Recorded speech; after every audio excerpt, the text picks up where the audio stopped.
तो आज हम लोग सॉल्व करेंगे TY-BEF MCS। ये यूनिवर्सिटी का ही क्वेश्चन पेपर है, उसका आंसर हम लोग सॉल्व कर रहे हैं। आज हम लोग सीखेंगे मॉनिटरी कैसे सॉल्व करते हैं, net monetary.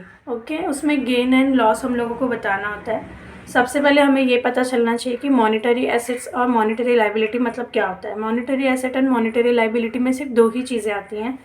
Cash at bank and sundry debtors monetary asset में जाएगा, bills payable and sundry creditor monetary liability में जाएगा। इसका फॉर्मेट है calculation of monetary assets, particular, beginning of the year, conversion और एडजस्टेड अमाउंट।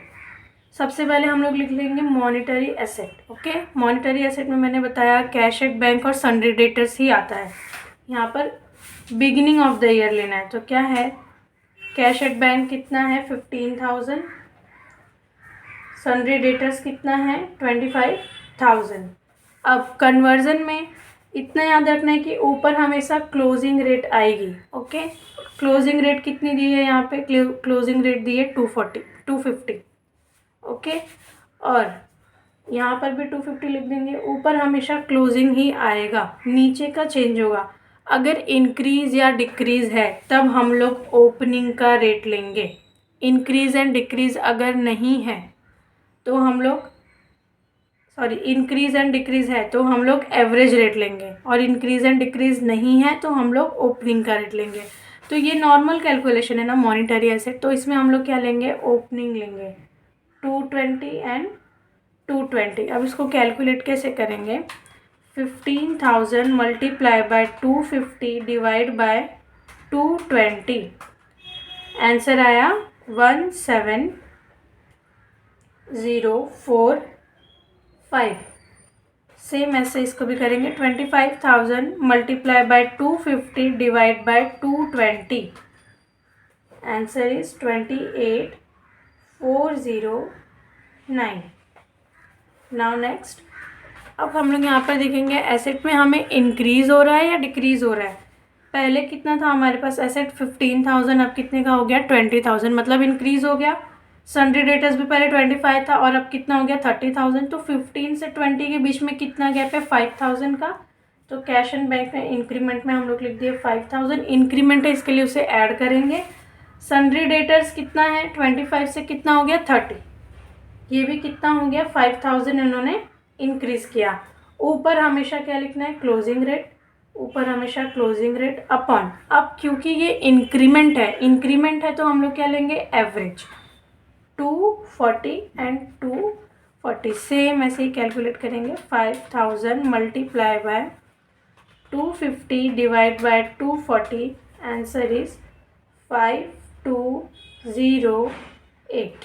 ओके, सेम इसके लिए 5,000 multiply by 250 divide by 240, answer is 5208।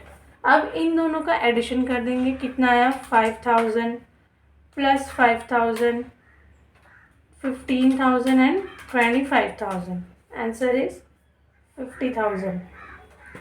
इसको करेंगे 17,045, add 28,409, add 5208, add 5208, answer is 55,870।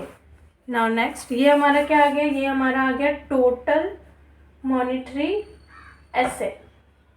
Total monetary asset हमें मिल चुका है। अब हम लोग सेम ऐसा ही कैलकुलेशन करेंगे, किसके लिए, टोटल मॉनिटरी लायबिलिटी के लिए। टोटल मॉनिटरी लायबिलिटी में मैंने बताया दो ही चीज़ आएंगी, bills payable and sundry creditors. Same ऐसा ही फॉर्मेट बनेगा, मॉनिटरी लायबिलिटी लिख देंगे, सन्ड्री क्रेडिटर में क्योंकि बिगनिंग है तो हम लोग कौन सा अमाउंट लेंगे, बिगनिंग का।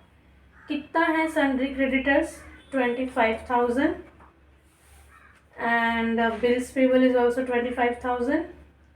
कन्वर्जन रेट, सॉरी यहाँ पे मैंने रॉन्ग लिख दिया, इधर लिखना है 25,000 एंड 25,000। कन्वर्जन रेट कितना है, कन्वर्जन रेट, तो कन्वर्जन रेट है हमारा, हमेशा ऊपर हम लोग क्लोजिंग लेंगे, यहाँ पर भी क्लोजिंग ले लेंगे। क्योंकि इसमें ये डिक्रीज या इंक्रीज नहीं है, ये नॉर्मल लायबिलिटी हम लोग कैलकुलेट कर रहे हैं, तो हम लोग कौन सी अमाउंट लेंगे, opening amount 220। 25,000 into 250 divide by 220. Answer is 28409. Okay, and next 25,000 into 250 divide by 220. Answer is 28409. Same. अब डिक्रीज, अब हम लोग चेक करेंगे लाइबिलिटी इंक्रीज हो रहा है या डिक्रीज हो रहा है. अगर डिक्रीज होता रहेगा तो हम क्या करेंगे, माइनस करेंगे, और अगर इंक्रीज होता रहेगा तो हम क्या करेंगे, ऐड करेंगे. लाइबिलिटी क्या है, पहले कितना था 25, अब रिटर्न 25 का ही है, मतलब कुछ चेंजेस नहीं हुआ है. तो हमारा बिल्स पेबल में क्या आ जाएगा, यहाँ पर नील, 0. ओके, एंड सन्ड्री क्रेडिटर कितना है, 25 का था, अब कितने का हो गया, 20. मतलब कितने से डिक्रीज हो रहा है, 5,000 से डिक्रीज हो रहा है. कितने से डिक्रीज हो रहा है, 5,000 से. अब इसका कन्वर्जन रेट यहाँ पे तो 0 एंड नील हो गया, तो यहाँ पे कुछ भी नहीं आने वाला है. तो हमारा आंसर यहाँ पर कितना आया, यहाँ पर डिक्रीज दिया है. डिक्रीज दिया तो हम लोग उसे क्या करेंगे, लेस. ओके, लेस करेंगे तो कितना है, 25,000 प्लस 25,000 माइनस कर देंगे 5,000, 45,000 आएगा यहाँ पे. ओके, अब 28409 ऐड 28409 लेस कर देंगे 5208, 51610 आएगा हमारा आंसर. यहाँ पर हम लोगों को लाइबिलिटी जो है डिक्रीज हो रही है उसको लेस करना है, मैं भूल गई थी, इसको यहाँ पर लेस करना है. ओके, अब monetary asset gain and loss के लिए हम लोग क्या करेंगे, मॉनिटरी एसेट का जितना भी टोटल आया है अमाउंट और एडजस्टेड उसको यहाँ पर लिख लेंगे, अमाउंट एंड एडजस्टेड. ओके, फिर सेम मॉनिटरी लाइबिलिटी का जितना टोटल आया है और अमाउंट एडजस्टेड आया है वो लेंगे. 45,000 एंड 5160 आया है. ओके, अमाउंट एडजस्टेड एंड अभी क्या करेंगे, 50,000 माइनस 55,870. आंसर आया 5,870. एसेट का अमाउंट अगर माइनस में आ रहा है उसे डायरेक्टली ले लेंगे.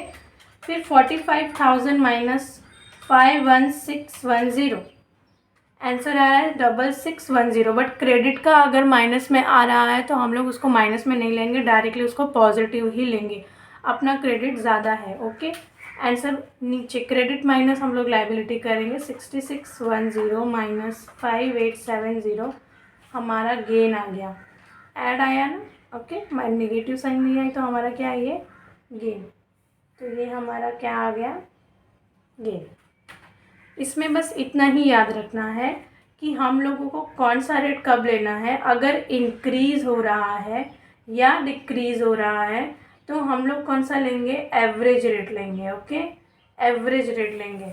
और अगर हम लोग नॉर्मल एसेट एंड लाइबिलिटी ले रहे हैं तो हम लोग कौन सा लेंगे, ओपनिंग रेट लेंगे.